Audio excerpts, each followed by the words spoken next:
All right, welcome to Talkin Investing. I'm Tom, and today I am fortunate to be joined by Ben from Bitfarms. He is their chief mining officer, I believe.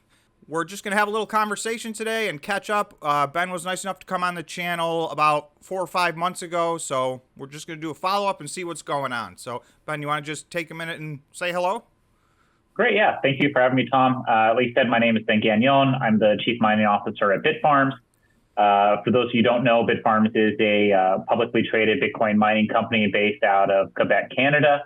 We now operate just shy of 2% of the Bitcoin network with 10 different mining facilities that we operate in 4 different countries around the world now. So quickly growing company. We've been around since 2017. And we are, I think, one of the best operators out there in the business. Well, as you know from watching my video, and as my audience knows, I tend to agree with that. So, but I want to go through and talk about some of those things because a lot has happened since the last time we talked, and it's been a struggle out there. So I just wanted to talk to you guys about what you're doing.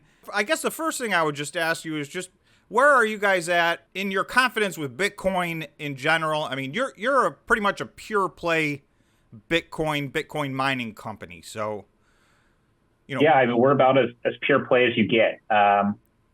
We don't do anything other than mine Bitcoin.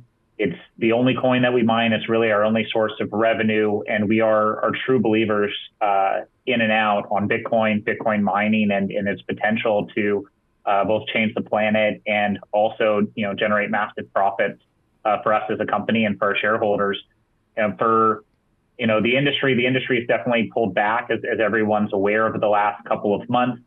But I think we are starting to kind of see the light at the end of the tunnel. I'm starting to get optimistic for the first time, in several months in terms of Bitcoin price appreciation moving back up in the right direction. And, I'm not sure if that's going to be happening, next week or next month or next year, but I do see signs that things are starting to get better. So is that the general, I mean, I don't want you to speak on behalf of everybody else, but is that the general sentiment inside of Bitfarms? You guys still have a high level of conviction and you feel like possibly we're bottoming and turning a corner here? Yeah, I mean, we're long-term believers in Bitcoin at Bitfarms. Everybody believes in the long-term price appreciation and value proposition that Bitcoin has to the world. A little bit of disagreement, sure, of course, when that's going to happen and to what scale.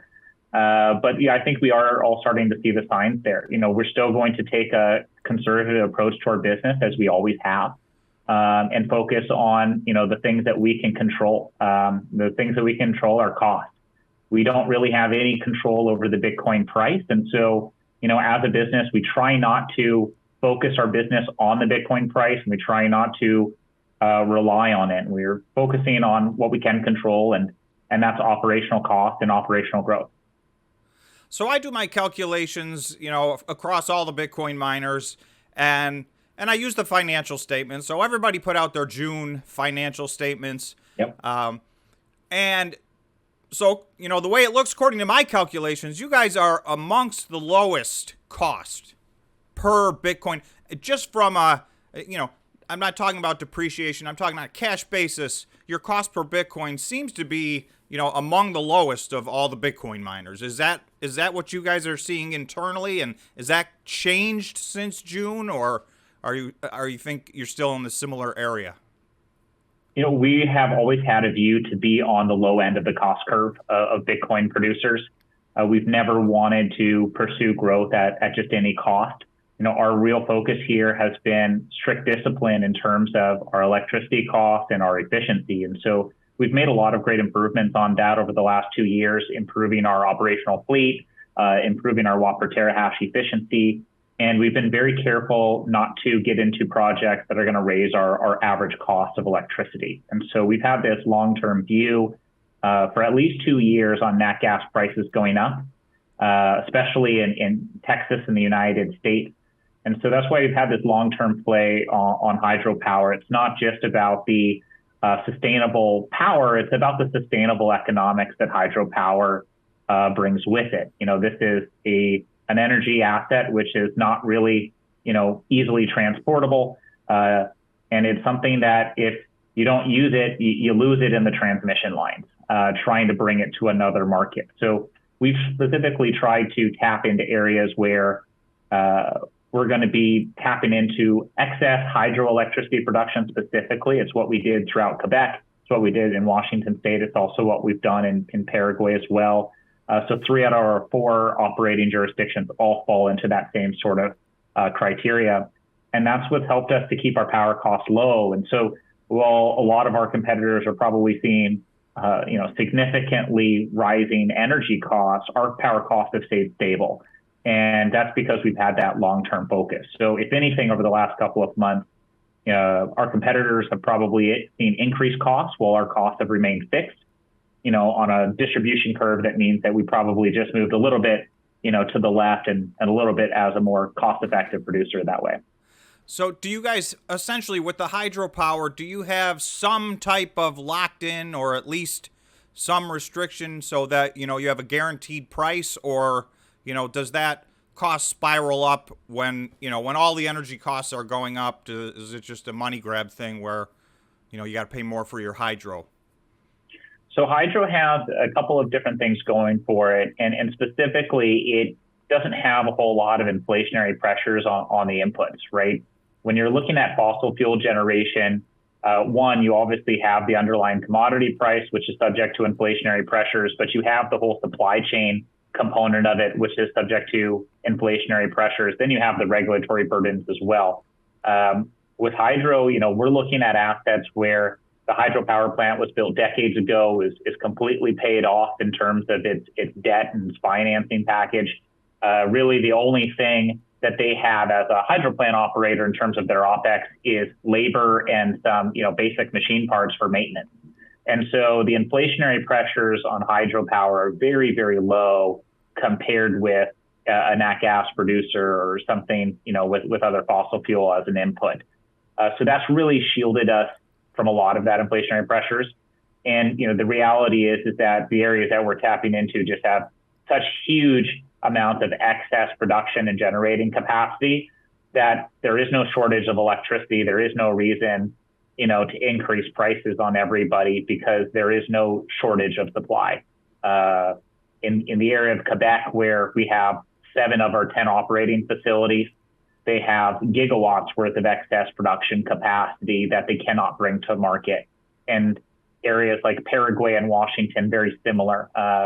Huge amounts of industry in Washington have gone away and been replaced with agriculture, which obviously doesn't consume nearly as much power to grow apples as it does to smelt aluminum.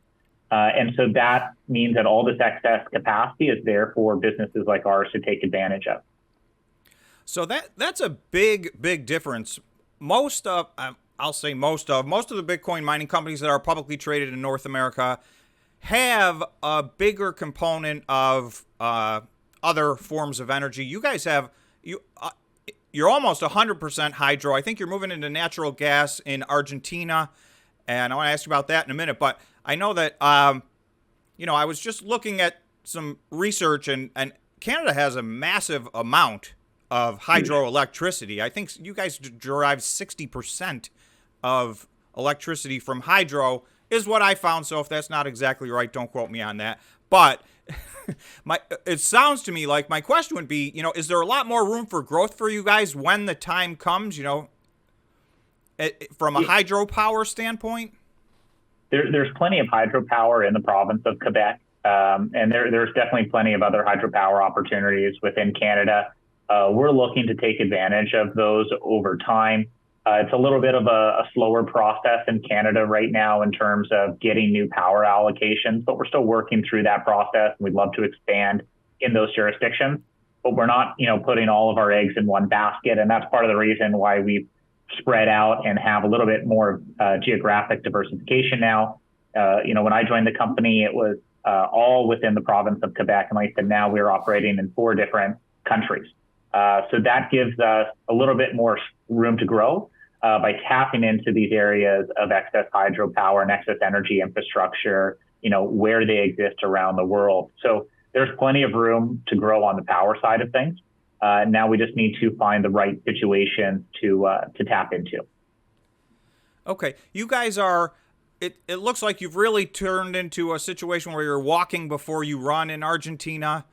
Um, I know. I think initially, is there still 210 total potential megawatts? Is that still contractually where you guys are at, or has that? I know. I think you just got your first 10 up and running. Is that correct?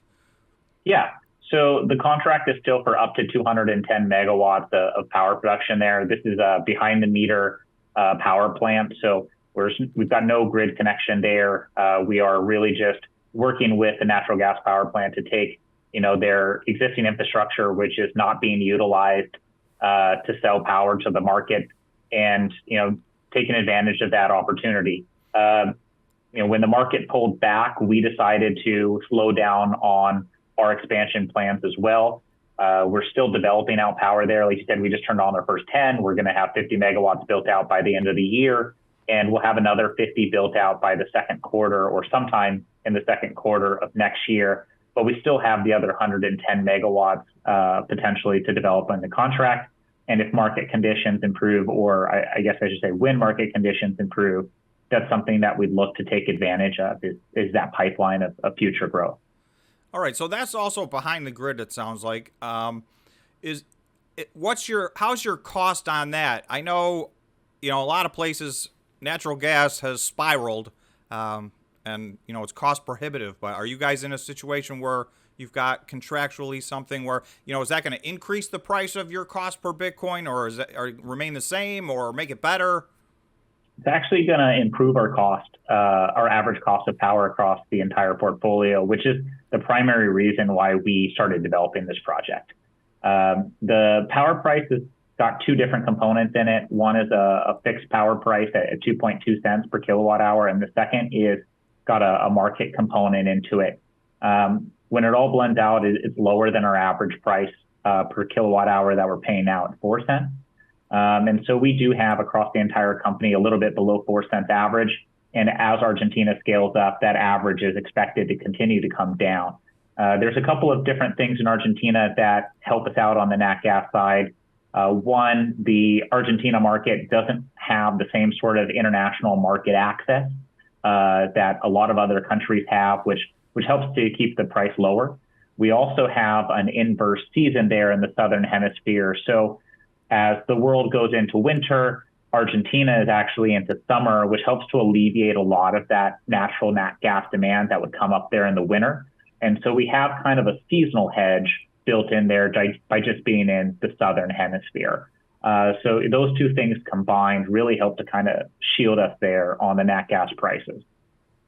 All right. Well, that's encouraging to hear, because I know, obviously oil's up, natural gas is up, and everybody's concerned about that. And I do see it affecting other mining companies, but it sounds like the way you guys have this structured, it's actually going to potentially help your costs. So that's it's been a huge focus of ours is cost reduction and control of costs. Like I said, we can't control the Bitcoin revenue in turn. We can't control the price of Bitcoin, but we can control our costs. And so that's something we take very seriously as operators. Myself and most of the people in the company have been through multiple bear markets. We know what it's like to be growing in a bull market, but we also know what it takes to survive in a bear market. And, we applied those lessons pretty diligently as we go about our operations. And so that's one of the great things about Bitfarms and what we've done here as a company is we've had such a strong focus on cost reduction that right now we're still in a great place in terms of cash flow. So that's key. And I was going to talk to you more about, cash flow and your balance sheet. Obviously, all the Bitcoin miners have pretty much scaled back. I know you guys originally were looking to get to 8 exahash by the end of the year, way back, before all this began. And it looks like, I think 6 is your target right now. Yeah. So are you guys still on track for 6 at the end of the year? Yeah, 6 exahash is still our target, and we're still on track for that. All of the public mining companies, and I think even all the private ones, have probably pulled back their expectations for growth. And it's really because of the compressed margins that we've experienced over the last couple of months, it doesn't make sense right now to pay more money to accelerate your growth. And so everybody is just slowing it down and spreading it out a little bit more over time. So 6 exahash is still our target for the end of the year. We hit our 4.2 exahash target for the end of Q3, and we're still on schedule to hit our 6 exahash target at the end of this year.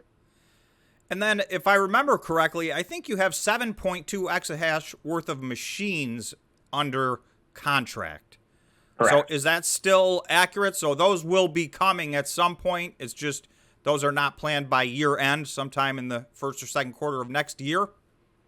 Yeah, as soon as we saw the market pull back, one of the first things that we did was we worked on restructuring our payment and delivery schedule for the remaining miners to better reflect the slower pace of our construction schedule that we made. So what we did was we took effectively the miners that we need for the second 50 megawatt warehouse in Argentina, and we pushed the payment schedule and the delivery schedule back into next year, which helps us to, just have a stronger balance sheet and be better balanced when it comes to our capital spending this year versus the growth of the construction in Argentina.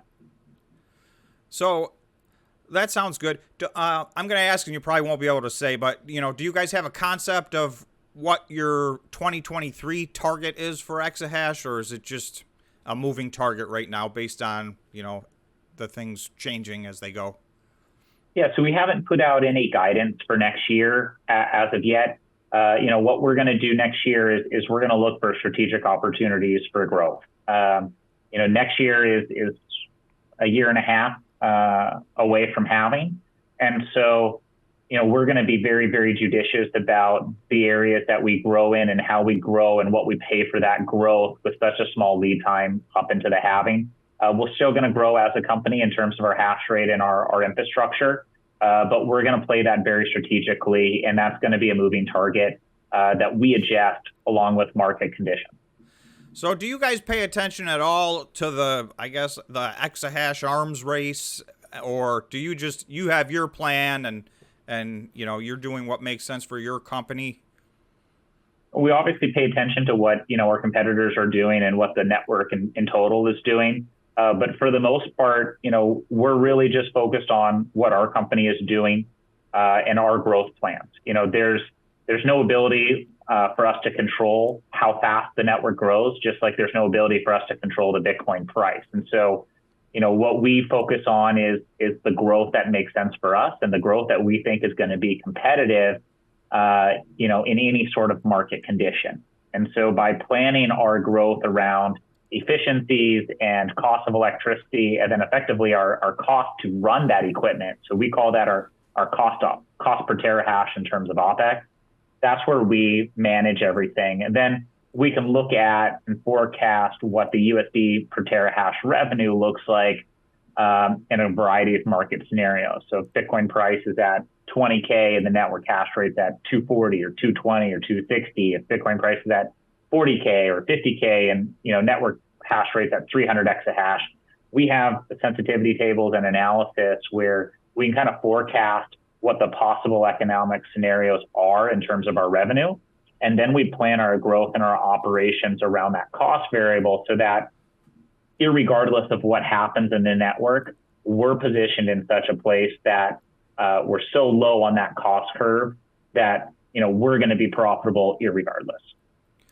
So was this, I do, obviously you guys, I'm sure, do it on a much grander scale, but I do some of that kind of modeling, just trying to estimate the entire network.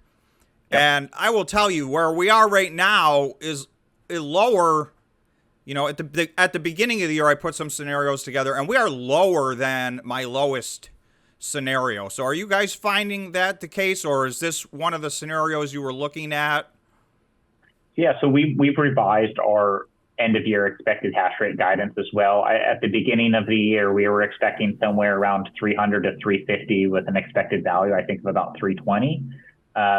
Now we pulled it back to between 265 and 295 with an expected value closer to about 275. And, honestly, looking at pulling that back again, possibly one more time in terms of our expected end of year hash rate. We have seen a little bit of growth in network hash rate over the last month or so. And we are looking at, about a 240 exahash or so network hash rate right now. So we are starting to see a little bit of growth. But the way that we look at it is that revenue and that cost. We're kind of in the position that about 7 to 8 cents per terahash revenue is about as low as most companies will be able to sustain. And any levels beneath that, we're going to have to start seeing a significant amount of miners turning off their rigs or doing some significant underclocking in order to improve their efficiencies and their profitability. So you guys can underclock. Do you have any situations? I mean, your power sounds a lot more stable as far as the cost goes, but at peak energy costs, are you guys managing any of that? And it does not look like it from your production. Your production has been, spectacular this year, and yep. You've been consistently now in, I don't want to say second place, but the second most Bitcoin mined out of all the publicly traded Bitcoin miners. So you've stuck a lot closer to your plans than almost everybody else has. Yeah, I think the only public miner that we're behind right now, at least over the last recent months, is Core Scientific. They have a huge lead over all the other public mining companies, irregardless of which name that we're talking about. So that one's a really hard one to catch up with in terms of Bitcoin production. But we've done a great job. Just as long as you don't catch up with the debt on their balance sheet. So yeah, I mean, like I said, we have a very strong focus on growth and cost, right? And so that's a very delicate balance that we try and manage.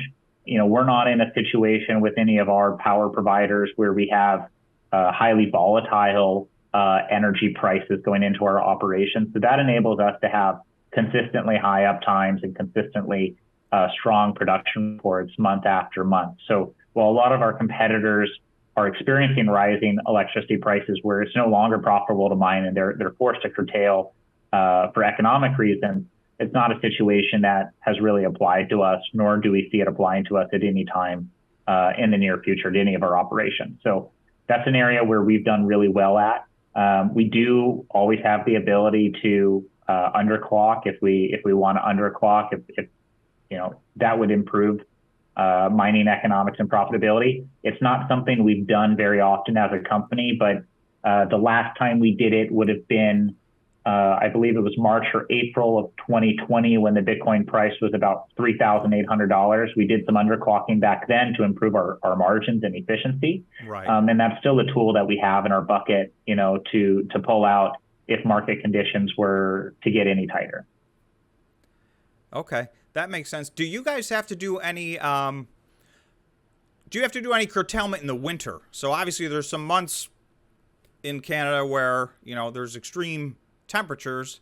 Is there anything you guys have to, kick back to the grid or curtail during those months, or is it just 12 months a year for you guys? In the winter months, we do have a little bit of curtailment in Quebec. We don't have any curtailment in Washington, Paraguay, or Argentina, but in Quebec, we do have a little bit of curtailment. This is a program that was initiated in January of this year across the entire province. So every Bitcoin miner in Quebec and a lot of the other heavy industry as well is subject to curtailment in winter months in order to make sure that, that excess power that, we're usually consuming can go to heat homes, hospitals, schools, whatever it might need be at those very, very peak levels of demand. That's not something historically that we've ever been subject to huge amounts of hours on.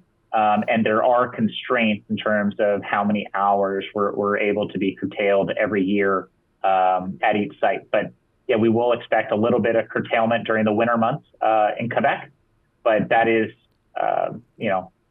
just part of what we do as a business to help stabilize the grid. And it goes back to that idea of that we're really only utilizing that excess energy, right? This is not energy that has any sort of other demand, industrial or otherwise, throughout the rest of the year. So on that note, do you guys feel like, because, the way you're describing your operations, it's extremely green. And of course, like one of the topics of the year is ESG. And, there's been a lot of people pounding the table. I feel like you guys have a good story to tell. Do you feel like you're getting that story out there? Like just all the things we just talked about really lend themselves to very environmentally friendly way that you operate.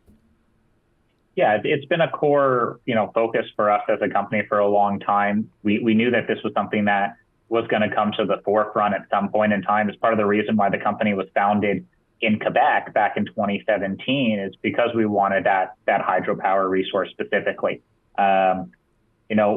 We probably haven't done as good of a job as we could have, but I think the majority of media is pretty biased on this subject.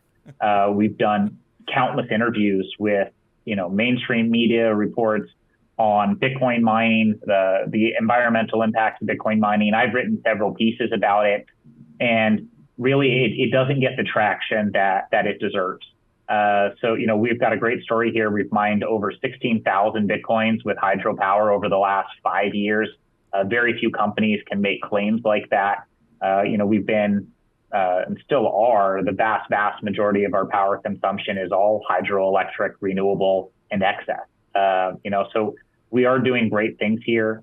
We are not tapping into, areas where there's insufficient power generation or they're heavily reliant on, coal or something like that. We didn't go to Kazakhstan.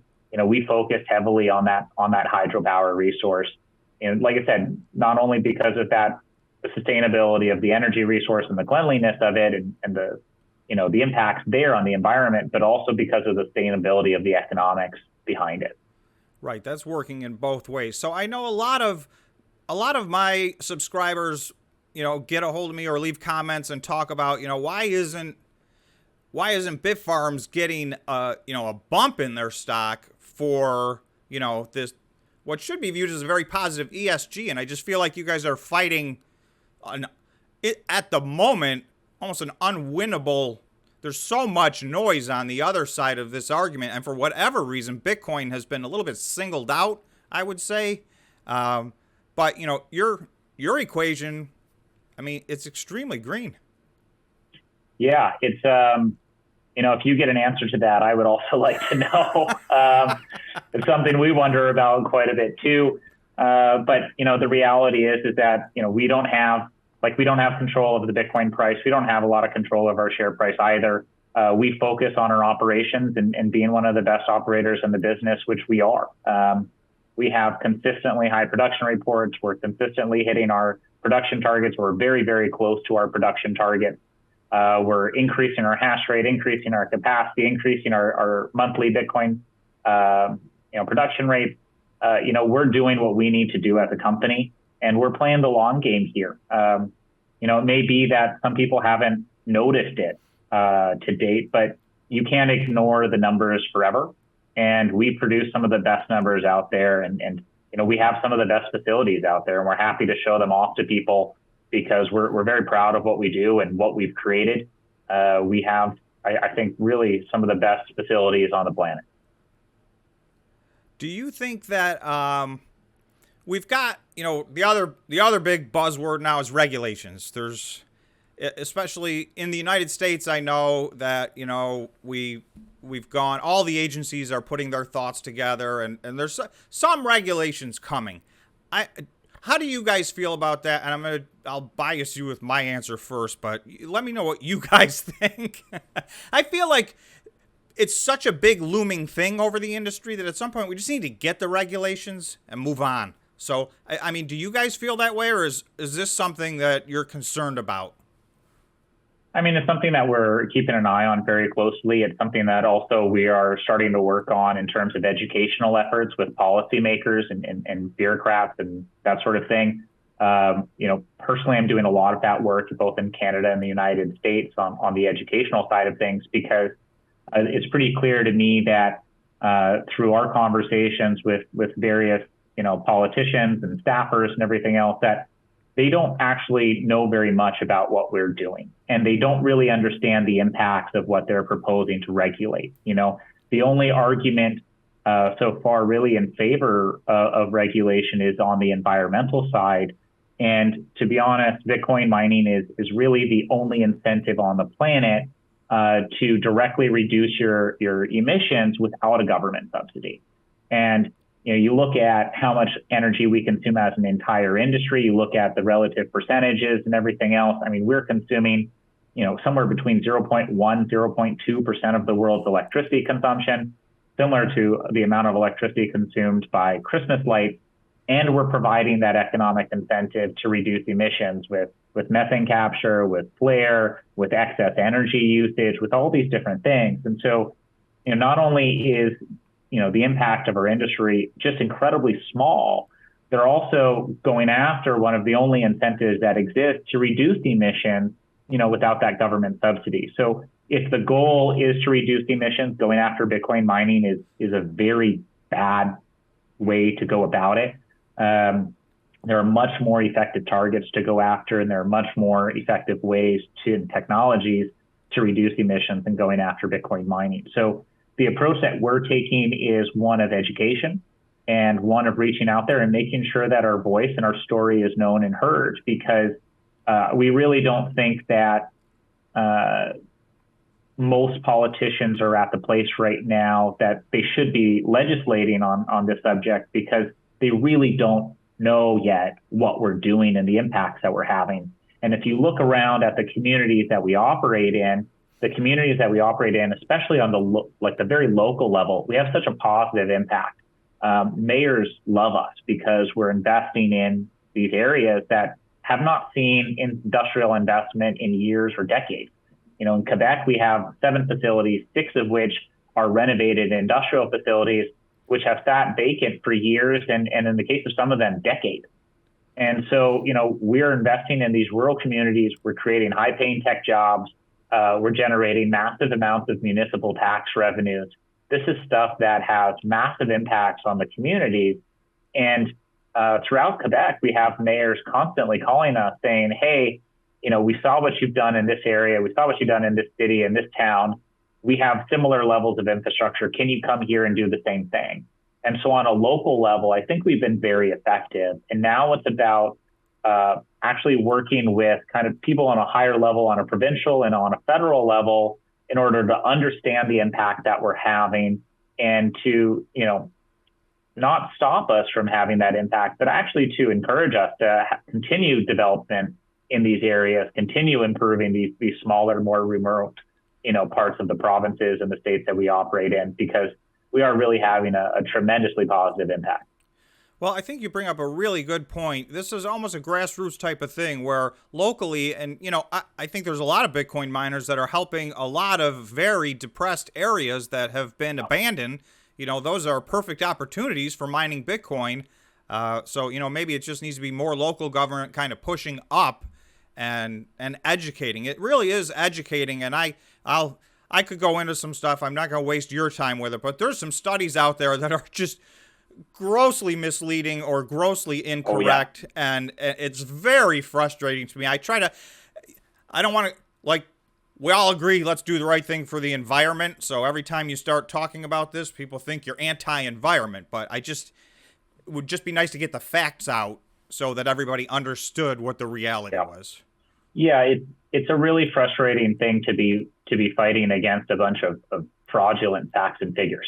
That's a challenging thing that we are still pushing against. And the best thing that we can do is take the high road and get the correct information out there, try and get it to the right people, who have some influence and some say over the decisions, and make them understand what's going on. And so we're doing that on the local level. We're doing it on the provincial and the state level. And now we're starting to engage on the federal level as well. I'm very optimistic about our efforts there because we've got such a great story to tell. We do have such tremendous impact on those communities. So it is definitely a frustrating thing. I've written about the poor math behind a lot of this, environmental figures many, many times over. And, I'll continue to carry this torch because, we need good representatives for our industry out there who are going to push this case forward and make sure that this development continues to happen in the United States, in Canada, in these areas where it's going to have tremendous impact. And yeah, I'm happy to carry that torch. All right. Well, I mean, I'm going to continue to put some videos out on it as well. I have a few specific studies that I'm going to be doing a video on because I don't think people realize where this data comes from. I think they're going to be shocked.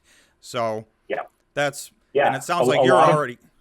A lot of the data is just flat out wrong. I've written about Digiconomist several times over. I think he's the biggest source of misinformation in the entire industry. I've had his data pulled into my Bitcoin model since early 2020. And, something happened at the beginning of 2021. You can look at the Cambridge data, which I think is probably doing the best job out there of any of the different institutions. You look at the Digiconomist data, and I have our own internal model in terms of Bitcoin electricity consumption index that I've developed for us as a company to kind of better understand where we sit relative to the rest of the network, both competitively and also from an environmental perspective. And, something happened at the beginning of 2021 where those three different models, which tracked very well for years, started to diverge. And something really changed there where I believe a lot of this information has started to be kind of manipulated toward certain means and ends. And that's a huge problem to fight against. It's very unacademic to be stating your procedures and your scientific methodology and then not follow your scientific methodology, which is what is happening with Digiconomist in particular. I did a long piece on it. You can reverse engineer the data by comparing what he says is the electricity consumption for the network along with the network hash rate to get an implied network watt per terahash efficiency. And that is a very good check to these models because what you can see, especially at the China mining ban, is that while the network hash rate pulled back about 50%, Digiconomist estimate for network energy consumption actually increased significantly to the point where at the peak, we had an implied watt per terahash efficiency in mid 2021 of 163 watts per terahash from Digiconomist. The exact same model showed 80 watts per terahash just a few months prior. And so, they're advocating that the average efficiency for a miner in mid 2021, when we have miners coming out at 30 watts per terahash, is 163 watts per terahash. That means that we have more S7s and S5s running and that are skewing the number. I would imagine exactly. By now. So there are ways to double check these facts and there's ways to double check these figures. I don't think they've been done by the media. It needs to be done. And there's a lot of work there. It's interesting that you mentioned that Cambridge is, you think, the closest one, because I just got finished reading that from cover to cover. And to their credit, they disclose their methodology and, it's so it's all there. But if you read it, it's just the way they go about their calculation is, I'm going to do a video on it. Let's just put, if that's the best one, Tom, I'm scared of looking at the other ones. There's two different electricity consumption indexes right now that are public. There's Digiconomist and there's Cambridge. So it's not very hard to be the leading Bitcoin electricity consumption index when that's your competition. I've been wondering and talking about it internally whether or not we should disclose our own internal methodology and make that public. Just as another point out there for people to reference and for people to see, and it's something that we're going to continue to look at, and maybe we'll do that in the future, is we'll release our own Bitfarms Bitcoin Electricity Consumption Index. And let's see if the media picks it up, because I kind of went down this rabbit hole because I started to read these headlines from major news outlets, and then I'm tracing back, and the source is this Cambridge study. So I didn't want to talk about it until I knew it. So, I read the whole thing, and I don't think the people that wrote those articles even read the study. No, in my opinion. For sure they did not. For sure they did not. I can guarantee that as well. How do you guys feel about, do you think that Canada is going to follow along with the United States, or are they going to go their own way as far as regulations go? Where do you see that headed? Yeah, they follow a little bit of a different cycle there. and they tend to be offset and lagging around. I tend to think that Canada is probably going to lead on its own regulations first. Generally speaking, Canada has been a little bit more advanced in terms of crypto support and Bitcoin support over the years. If you looked at, setting up a new Bitcoin mining company back in 2017, it was a no-brainer to go to Canada over the United States back then. With the last year or two, there's obviously been a lot of more moves over to the United States. So, the pendulum swung a little bit to the United States, but I think we're going to start swinging back over to Canada here. Generally speaking, they've always led the United States. And I do kind of think of them as a little bit of, a test case for the U.S. They like to see how policies are implemented, what the reaction is in Canada before they go down that route in the United States. Well, hopefully you guys get some stuff on the books soon so that it sounds like you guys can lead and maybe the U.S. can follow down that path. So we'll see what happens. I want to get it behind everybody because, it's just one of many fear, uncertainty, and doubt type things that are sitting out there that are looming over this that, there's no reason for it. So, all right, I'll leave that alone. The regulations will be what they'll be. Let's see. All right, let me ask you a question. You're not going to be able to answer it. I'll just tell you right now. But the app, it is what it is. The number one question I get, and I'd just be remiss not to ask. Everybody in the comments is always terrified that you guys are going to do a reverse stock split. So is that something you're even allowed to comment on, or? Honestly, I don't know whether or not I'd be allowed to comment on it. I would say that it's not something that we're talking about internally. I'm personally not thinking about it. I don't think that's coming up in any sort of near-term picture for anybody here. Okay. Well, I won't put any words into your mouth, but I've been adamant. I think that's incredibly unlikely scenario. In my opinion, that's not coming from Bitfarms. That's from me. So, all right. Well, at least we got that out of the way.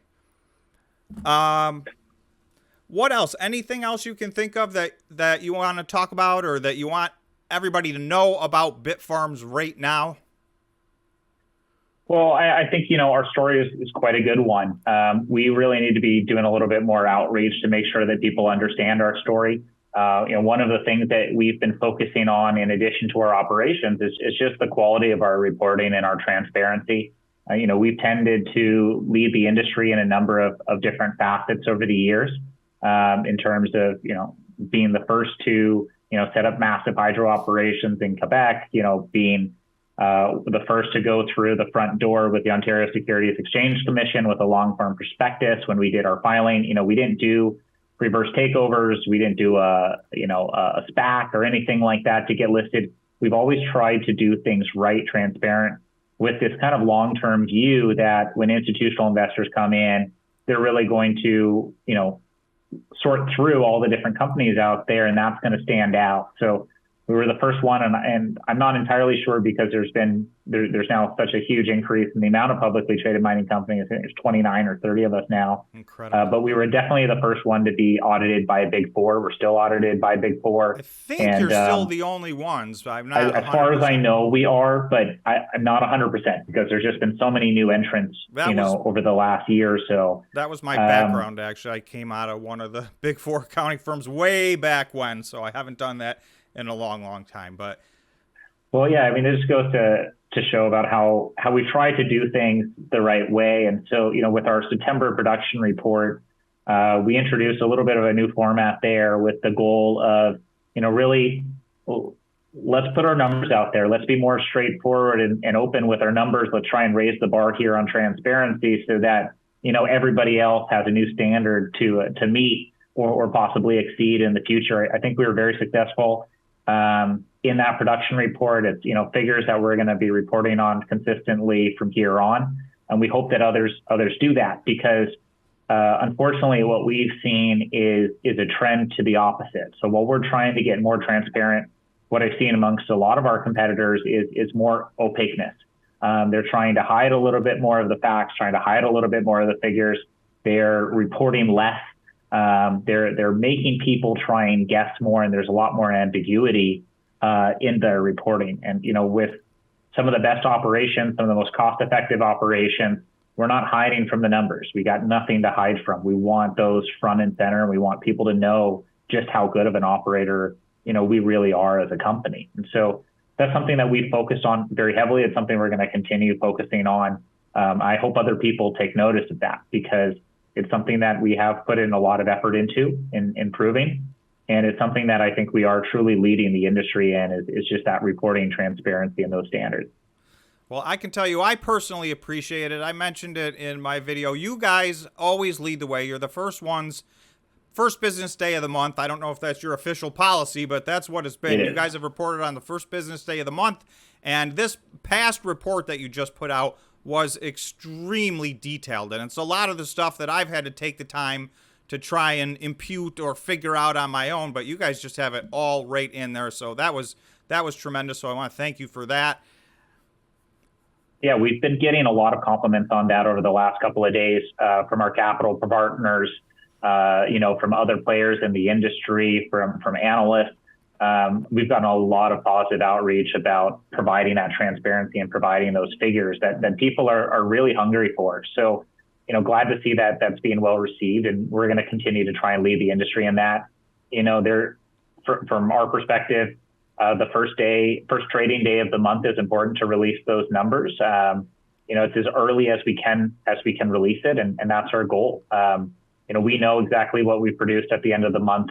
There's no reason that we're going to try and delay those numbers. Well, I appreciate it. I think it helps. I think it helps that you guys lead, and that's always been my philosophy. If these companies don't know on the first day of the next month, if they don't know what they produced last month, then they've got a bigger problem than, So anyway, thanks. Those are your words, not mine. That's right. That's me. So anyway, thank you so much for coming back and joining us. That actually, you filled in a bunch of gaps for us that, are lingering out there. So I wish you guys the best of luck, and hopefully we'll definitely, maybe the next time we get together, we'll be out of this little cycle here that we're in. Call it a bear market or a crypto winter, whatever you want to. So let's hope for the best. But I appreciate your time, and thanks for coming on the channel. Yeah, Tom, thanks for having me. Happy to answer any questions, and look forward to joining you the next time. All right. Thanks so much.